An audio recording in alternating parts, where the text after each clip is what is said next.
Indonesia siap jadi pusat data center ASEAN.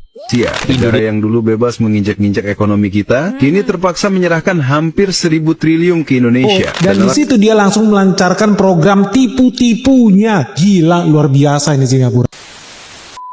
Halo, assalamualaikum teman-teman semuanya. Selamat datang kembali di channel Povlitik. Guys, asli ini bikin Singapura dan Malaysia makin ngamuk sih. Ya gimana enggak? Terbaru nih, investasi data center Indonesia resmi tembus 20 miliar US dollar. Wah, ini jelas-jelas kita udah menyalip Singapura yang sampai sekarang nih bahkan masih pelongo-pelongo bingung nyari energi hijaunya. Kita masih inget loh ya seberapa songongnya Perdana Menteri kalian dulu yang merendahkan Indonesia. Sekarang malah kalian yang ngemis ke kita. Terkait dengan AI itu kuncinya dari ekosistem daripada digital. Yang pertama tentu green energy, yang kedua tentu infrastruktur antar pulau yang kita sudah punya yang namanya fiber optik. Dan juga dari fiber optik itu kita punya landing point ke regional countries seperti dengan Singapura itu akan ada peresmian juga kerjasama landing point yang poin ketiga atau keempat di Batam, Singapura. Di samping itu kita juga punya landing point di Bitung untuk ke Amerika. Jadi itu sangat potensi untuk pengembangan data center. Dan Indonesia sendiri untuk pengembangan semiconductor sudah mengajak mitra yang namanya ARM. ARM itu menguasai hampir lebih dari 90% daripada pengembangan chip design. Dan ini didorong untuk melakukan training 15.000 teknisi maupun engineer dalam ARM ecosystem. Yang data center tuh nilai investasinya berapa sih Pak? Nah, yang sudah itu 580 megawatt. Itu mungkin setara 1 juta per megawatt. Nah, kemudian kalau tambahan lagi sekitar 1,3 gigawatt ya. Ini yang sekarang di Batam itu juga investasinya sekitar 15 sampai 20 billion yang sudah on the pipeline. Perusahaannya apa nih? Perusahaannya salah satu yang Nvidia bekerja sama dengan Australia, kemudian ada yang direct perusahaan Telkom sendiri akan invest. Kemudian di Kerawang ini juga hampir seluruh big tech itu akan mengembangkan ekspansi daripada data center karena sekarang data center ini sangat menjadi kunci untuk AI yang mengandalkan kepada quantum computing. Indonesia siap jadi pusat data center ASEAN. Indonesia punya peluang besar jadi pusat data center di ASEAN. Menko Perekonomian Erlangga Hartarto mengatakan, Indonesia lebih siap mengembangkan ekonomi digital karena didukung lahan yang luas, energi yang lebih kompetitif, dan pasukan air yang memadai. Pemerintah juga menyiapkan Bitung, Sulawesi Utara sebagai lokasi baru data center. Kenapa Bitung? Karena memiliki koneksi kabel bawah laut langsung ke Hong Kong, China, hingga Los Angeles, serta didukung energi terbarukan. Permintaan data center terus meningkat seiring perkembangan AI dan ekonomi digital. Karena itu, pemerintah terus memperkuat infrastruktur agar Indonesia bisa menjadi salah satu pusat data center terbesar di kawasan ASEAN. Wow, luar biasa sekali guys. Investasi data center Indonesia nih ya udah diteken dan nilainya nggak main-main, 20 miliar USD. Wah, ini padahal di Singapura juga lagi siap-siap bikin kayak begini nih. Tapi mereka masih bingung cari listriknya guys. Nah kita nih punya peluang ya kan. Kita harus salip Singapura. Apalagi nih ternyata guys, pusat data kita ini ternyata lebih unggul daripada Malaysia dan Singapura. Nih lihat sendiri ya. Angkanya nih Indonesia ada 184, Malaysia di bawahnya, Singapura lagi di bawahnya. Wah, ini jelas potensi yang sangat luar biasa sekali untuk mengembangkan data center ya, untuk mengembangkan pusat data dan negara kita yang harus menguasai itu. Gimana, kalian mendukung nggak nih? Last week I was in Indonesia. I met President Jokowi. He asked me to ask Singapore companies to invest more in Indonesia. They need infrastructure, they have projects, they want Singapore companies to come in. We are already Indonesia's biggest foreign investor. They are 50 times bigger than us, 250 million people. From time to time, they remind us of that. But to make investments, to help with their economy, they think, well, this little guy, he can make a contribution, he can help us. That's not bad. Nih, masih ingat kan bagaimana dulu Perdana Menteri Singapura yang sebelumnya ya sempat merendahkan Indonesia dengan sebut Singapura yang bisa bantu Indonesia. Nah, sekarang dibalik nih keadaannya, ya kan? Mereka udah meremehkan kekuatan Indonesia. Sekarang mereka dipaksa buat ngemis-ngemis, guys. Kalau Singapura memang ingin membangun data center di sana ya, mereka membutuhkan energi bersih gitu. Dan mereka nggak punya lahan, ya kan? Yang punya Indonesia, mereka dipaksa untuk mengemis energi bersih dari kita, guys. Tapi lagi-lagi guys, jangan sampai kita keduluan sama Singapura. Kita juga bisa gitu membangun data center di Indonesia, ya kan? Mendapatkan listrik bersih dari Indonesia, Singapura harus terlebih dahulu membangunkan fasilitas kawasan industri hijau di Kepulauan Riau dan harus rela memberikan lebih dari 856 triliun pada Indonesia. Kebijakan politik luar negeri Pak Prabowo benar-benar mengubah peta kekuatan Asia. Negara yang dulu bebas menginjak-injak ekonomi kita, kini terpaksa menyerahkan hampir 1.000 triliun ke Indonesia. Dan alasan dibaliknya terasa seperti balas dendam yang cerdas. Semua orang tahu Indonesia selama ini sering dibodoh-bodohi Singapura dalam urusan bisnis, seperti minyak mentah yang dijual ke sana dengan harga murah, terpaksa dibeli lagi dengan harga sangat mahal karena jebakan industri. Tapi sepertinya Pak Prabowo sudah muak dengan permainan konyol ini dan ingin Indonesia gantian ngadalin Singapura. Ambisi mereka untuk jadi pusat data center dunia justru mengakibatkan krisis energi yang parah di sana. Apalagi proyeknya wajib memakai listrik bersih bebas emisi. Sementara pembangunan PLTS atau turbin angin skala besar mustahil dilakukan karena kecilnya lahan. Situasi sulit membuat Singapura terpaksa mengemis energi ke Indonesia. Kanda Bahlil kasih sinyal keras, Indonesia nggak bakal asal ekspor listrik murah ke Singapura. Jadi, Singapura lagi butuh listrik hijau, dan Indonesia punya sumber energi yang besar buat itu. Tapi, pemerintah sekarang nggak mau buru-buru deal. Karena, menurut Bahlil, kalau Indonesia jual terlalu murah, yang untung besar malah negara lain. Nah, di sini yang mulai ditekan. Nih, pembalasan dari Indonesia, guys ya, kepada Singapura yang udah meremehkan kita selama ini ya. Ini nih, pembalasan dari Pak Prabowo, guys. Nggak mau lagi Pak Prabowo dikadalin sama mereka. Apalagi nih, Indonesia juga nggak mau gitu asal-asalan jual listrik kita ke Singapura. Indonesia masih nunggu harga yang benar-benar cocok dan sama-sama untung. Karena pemerintah nggak mau lahan yang dipakai lahan Indonesia, sumber daya dari Indonesia, tapi nilai besarnya malah kabur keluar. Pesannya jelas, Indonesia mau kerjasama, tapi bukan jual murah juga. Ini Purbaya merancang agar setiap transaksi perdagangan raksasa, termasuk ekspor energi hijau masa depan dalam proyek strategi tombol listrik ini, wajib diselesaikan menggunakan denominasi rupiah atau mekanisme mata uang lokal yang telah disepakati langsung tanpa lewat perantara mata uang asing. Bayangkan dampaknya jika Singapura harus memburu rupiah dalam jumlah triliunan setiap bulannya hanya untuk memastikan lampu-lampu di negara mereka tetap menyala. Hukum ekonomi dasar akan bekerja. Ketika permintaan terhadap rupiah melonjak drastis dari luar negeri, nilai tukar rupiah akan menguat secara alami, stabil, dan memiliki jangkar fundamental yang sangat kuat.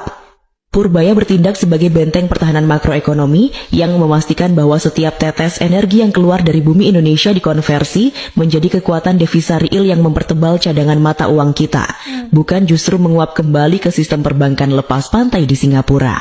Ini adalah kolaborasi maut antara ketegasan visi politik Prabowo dan presisi kalkulasi ekonomi Purbaya. Nih ya, gilanya Pak Prabowo guys ya, gak mau dikibulin lagi sama Singapura ya.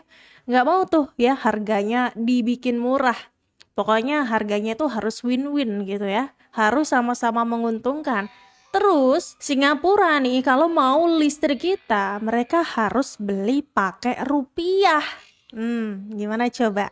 Gokil banget kan strategi yang dilakukan sama Pak Prabowo guys. Tapi nggak hanya strategi untuk diplomasi politik luar negeri aja. Pak Prabowo ini ternyata juga punya strategi yang digunakan di dalam negeri guys. Wah, apa tuh? Kalau kita melihat ada operasi intelijen, hipotesis di sini, bahwa ini semua adalah sengaja, termasuk beberapa opini mengatakan yang dilakukan oleh Pak Prabowo itu adalah strategi intelijen Kopassus. Widih. Di mana mereka mencoba membuat sebuah statement yang memprovokasi, maka keluar semua yang dipancing, akhirnya dia bisa membedakan yang mana pro, yang mana yang tidak pro, berapa kekuatan lawan. Itu yang disinyalir dilakukan di era pemerintahan Pak Prabowo. Wow. Strategi intelijen Kopassus guys yang dilakukan sama Pak Prabowo nih untuk melihat mana sih yang pro dengan pemerintah dan mana yang kontra dengan pemerintah. Wah, apa jangan-jangan Pak Prabowo ini sudah mencium aroma-aroma pengkhianatan di dalam negeri ini guys. Sampai-sampai beliau melakukan strategi yang sangat luar biasa ini. Ngeri loh ini. Atau ini juga salah satu strategi agar antek asing atau negara cangkang keluar dari sarangnya. Wah, seru guys ini. Gimana kalau menurut kalian? Gila guys, ngeri banget ini guys. Lu tahu gak sih kemarin Perdana Menteri Singapura yang namanya Lawrence Wong baru datang ke Indonesia, ketemu Presiden Republik Indonesia, Presiden Prabowo, dan di situ dia langsung melancarkan program tipu-tipunya. Gila, luar biasa ini Singapura. Nggak habis-habisnya pengen ngerjain negara Indonesia supaya kita tambah miskin, supaya kita tambah bodoh. Kenapa? Karena dari kemarin gue ketemu sama orang-orang bilang, wah Benix, kita harusnya mendukung ekspor listrik ke Singapura. Orang Indonesia bisa cuan ratusan triliun kalau kita ekspor listrik ke Singapura. Tapi kenapa kita nggak mau ya selama ini? Bodoh dong pemerintah kita. Dan berhasil nggak sih Singapura ngadalin Prabowo? Apakah ini membuktikan Lawrence Wong berhasil nipu Prabowo? Guys, ngeri banget nih. Kenapa? Karena jangan-jangan kalau kita ekspor listrik ke Singapura, kita bukan cuan 100 triliun, jangan-jangan kita sedang dirampok. Kok bisa guys? Jadi teman-teman, dari kemarin tuh banyak orang yang komplain di media massa. Gue lihat di sosial media di mana-mana bilang bahwa Indonesia ini konyol banget, bisa cuan 100 triliun ekspor listrik ke Singapura, kenapa nggak dilakukan? Kok bodoh banget sih Indonesia ini? Apa iya guys? Coba deh lu pikir lagi. Sebenarnya jangan-jangan itu sebuah program pembodohan Singapura jilid 2. Kenapa mereka harus ke Indonesia? Lu kan harusnya berpikir dulu. Kenapa ya Lawrence Wong datang ke Indonesia, negara yang katanya lebih bodoh, yang negara yang katanya miskin, kok malah mereka tergopoh-gopoh ke Indonesia? Jangan-jangan ini ada hubungannya dengan ekspor satu pintu. Karena begitu kita masukin program ekspor satu pintu, barang-barang kagak lagi lewat Singapura, kita langsung bisa direct nih ekspor ke India kek, ke Jepang kek, ke Cina kek, ke Amerika kek, nggak usah lagi pakai maklar di Singapura. Ujung-ujungnya apa? Singapura tambah miskin. Yes, lu harus siap, GDP Singapura pasti tambah turun. Ini nih hasil dari strategi intelijen Kopassus yang dipakai sama Pak Prabowo guys ya. Singapura keluar kandang juga nih akhirnya buat ngemis ke Indonesia. Tapi ingat guys, kita tidak boleh lengah ya, karena bisa jadi negara ini, Singapura ini sedang menyusupkan misil liciknya ke Indonesia. Karena kalau dipikir-pikir ya bener gitu kata Bang Benix ya. Mereka kan udah menyepelekan Indonesia, udah meremehkan, katanya negeri kita tuh bodoh dan lain-lain. Tapi ngapain dia datang ke Indonesia? Ya kan? Mencurigakan ini guys. Negara sekecil ini ingin bermain api dengan Indonesia, negara besar dengan penduduknya 200 juta lebih dan luasnya jutaan kilometer persegi. Apa nggak dilibas nih, walaupun backingannya besar. Backingannya pun sudah krisis. Makanya kalau kita bersatu, tidak perlu waktu lama. Dengan hitungan menit, runtuh ekonominya. Sekarang sudah mulai terlihat banyak warganya yang bingung mencari makanan yang lebih murah, berbondong-bondong. Jangan coba-coba bermain api dengan Indonesia yang sudah sering berulang kali mengalami krisis. Jangan sampai terulang lagi zaman penjajahan. zaman 98 itu pelajaran berharga bagi rakyat Indonesia. Jangan sampai mau diremehkan, mau diinjek-injek dengan negara lain dan diadu domba, diporak-porandakan ekonominya. Indonesia adalah negara besar, negara kaya, superpower di Asia Tenggara. Betul.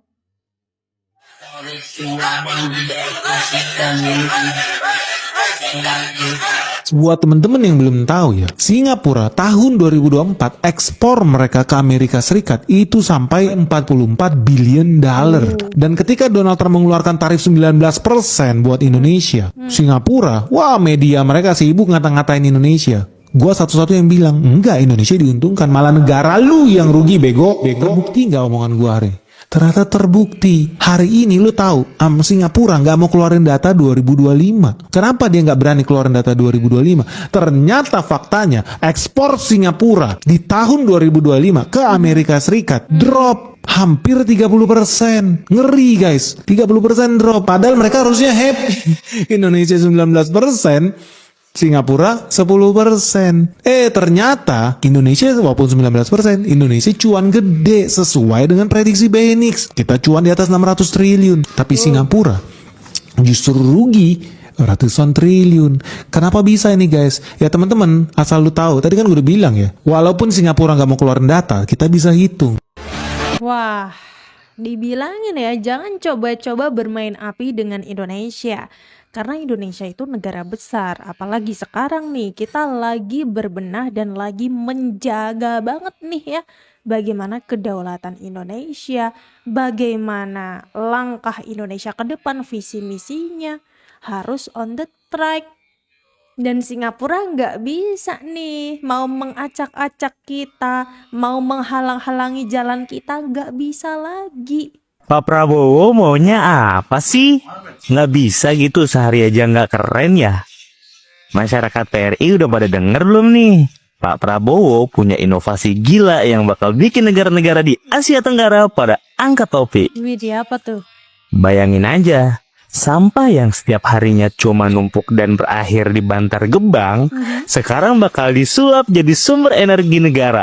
Gokil! Lewat percepatan proyek Waste to Energy, sampah kita nggak lagi cuma jadi polusi, tapi jadi listrik. Nggak tanggung-tanggung. Dana risetnya ditambah sampai 12 triliun per tahun. Yang bikin gila lagi, ini bakal buka lapangan kerja baru di sektor green energy. Pak Prabowo nggak mau kita cuma jadi pembeli mesin dari luar, tapi beliau dorong anak muda kita buat jadi pemainnya. Dari tukang angkut sampah sampai teknisi mesin energinya, semua masuk ke ekosistem ekonomi baru yang lebih bersih dan lebih cuan buat rakyat. Bukan cuma buang sampah, tapi kita lagi ngebangun pabrik duit dari limbah. Ini baru namanya langkah nyata buat Indonesia Emas 2045. Sampah jadi harta, lingkungan bersih, energi aman. Menurut masyarakat PRI, kota mana nih yang harus punya teknologi ini duluan? Komen di bawah ya. Ditambah lagi ini nih guys ya, Pak Prabowo lagi bangun pabrik duit dari limbah. Nggak main-main nih guys, dananya ya, dana untuk risetnya 12 triliun rupiah disiapin buat sulap sampah ini menjadi listrik. Wah, siap-siap juga nih buat anak-anak muda Indonesia ya. Karena lapangan kerja untuk green energy ini makin terbuka lebar. Jadi kita nggak cuma jadi penonton aja nih, tapi jadi pemainnya. Gimana coba nih ya, perkembangan Indonesia yang makin kesini makin pesat aja, makin bikin Singapura kelojotan, ketar-ketir, meriang, panas dalam. Gimana guys kalau menurut kalian? Coba tulis pendapat kalian di kolom komentar ya. Kita sudahi dulu video kali ini teman-teman. Terima kasih banyak sudah menonton sampai akhir. Kita ketemu lagi di video-video yang lain. Mohon maaf kalau ada salah-salah kata. Sampai jumpa. Wassalamualaikum warahmatullahi wabarakatuh.